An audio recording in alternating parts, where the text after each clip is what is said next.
Dear students, तो आज हम पढ़ेंगे टॉपिक पावर एंड यूनिट। तो स्टूडेंट्स देखिए पावर क्या है। तो स्टूडेंट्स पावर है rate of doing work per unit time. ठीक है स्टूडेंट्स, तो जब मैं आपको पहले ही बता चुका हूँ कि जब हम रेट वर्क लगा देते हैं और यहाँ पर हम टाइम लगा देते हैं तो हम इस वर्क को क्या करेंगे, हम टाइम से डिवाइड कर देंगे। तो वर्क का यूनिट क्या होता है स्टूडेंट्स, जूल, और टाइम का यूनिट क्या होता है, सेकेंड।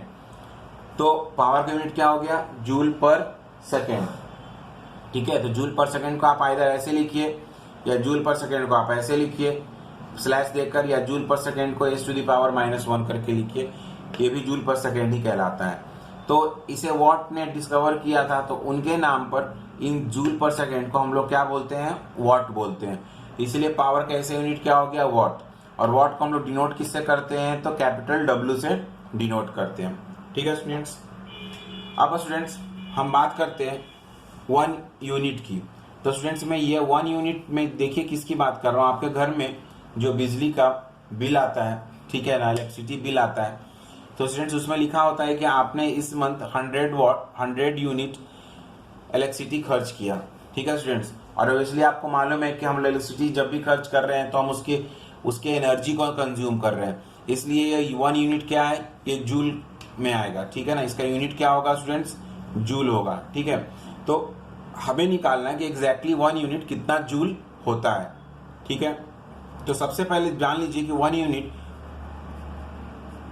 को लिखते कैसे हैं। तो इसको हम लोग लिखते हैं 1 किलोवाट आवर।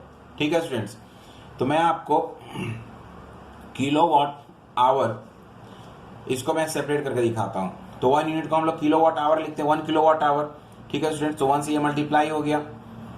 अब किलो को स्टूडेंट्स, किलो को यूनिट तो है नहीं, ठीक है, तो किलो का मतलब क्या होता है, 1000। ठीक है, वॉट यूनिट है, तो वॉट यूनिट है तो हम इसको यूनिट इसका लिख देंगे हम। तो इसका यूनिट क्या है, तो इसका यूनिट है स्टूडेंट देखिए यहाँ पर जूल पर सेकेंड।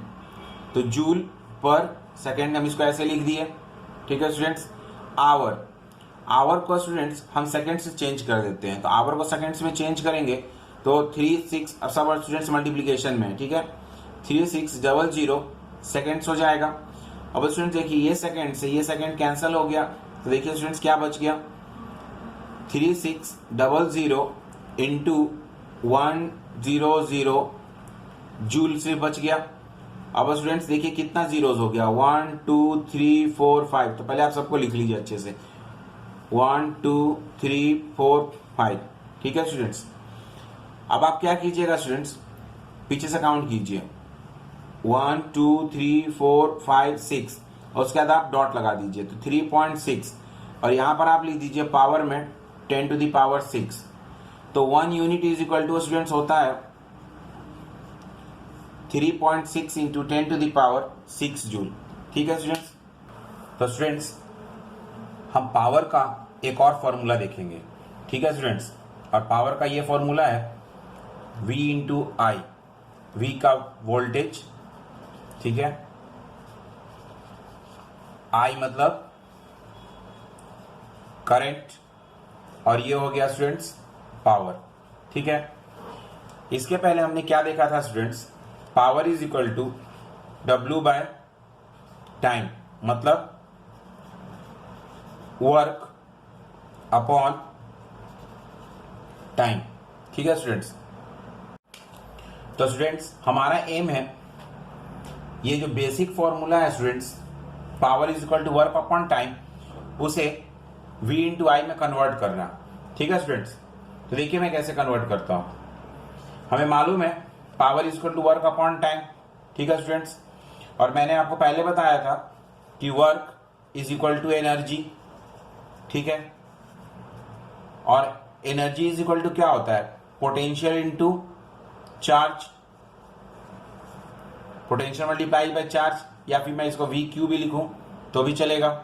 ठीक है स्टूडेंट्स, तो देखिए स्टूडेंट्स मैं W को क्या लिख सकता हूं, VQ अपॉन T। ठीक है स्टूडेंट्स, अभी देखिए V को मैं अलग रखता हूं और Q अपॉन T को मैं एक साथ ले लेता हूं, तो ये Q अपॉन T क्या हो जाएगा, rate of flow of charge, इसे हम लोग क्या बोलते हैं, करंट।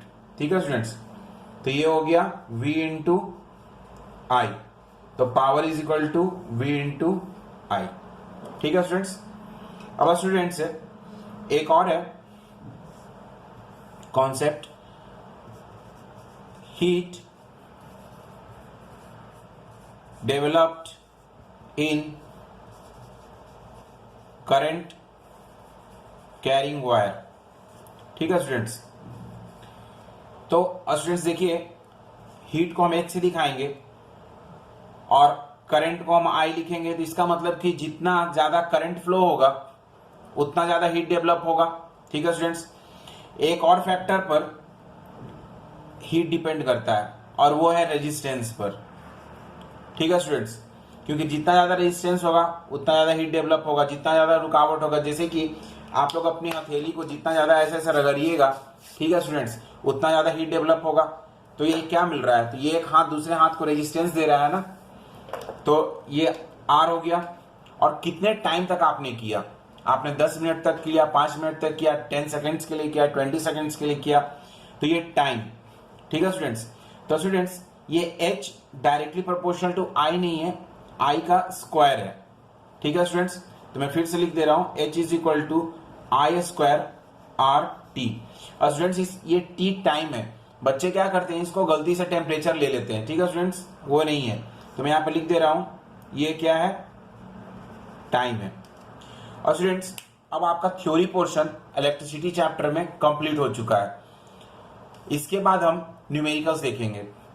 एक हम लोग अप्रॉक्स उसमें 13 to 14 न्यूमेरिकल्स है, तो हम 4 के सेक्शंस में करके देखेंगे। ठीक है स्टूडेंट्स, तो इसके बाद और 3 पीरियड्स लगेंगे जिसमें आपका न्यूमेरिकल्स भी कवर हो जाएगा।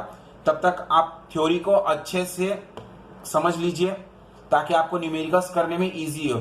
और मेरा रिक्वेस्ट है आपसे कि प्लीज इसे रटिएगा नहीं, इसे समझिएगा। ठीक है स्टूडेंट्स।